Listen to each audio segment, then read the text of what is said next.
This weekend we celebrate the Feast of the Assumption, remembering Mary being assumed body and soul into heaven. Our first reading from the book of Revelation paints a picture that's traditionally used of Mary, with Mary standing on the moon with the sun behind her and the stars on her head, a sign of sharing in that triumph that is Christ's as King of creation. And then Paul talks about Christ's triumph over death, Christ as the first fruits, and in celebrating Mary being received into heaven, so she stands for the church and for us. She is our sign of hope, that we too will share in that triumph of her Son.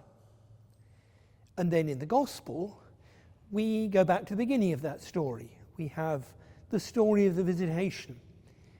Mary going to Elizabeth with the news that she is going to be the mother of the Son of God, the one person with whom she can share that.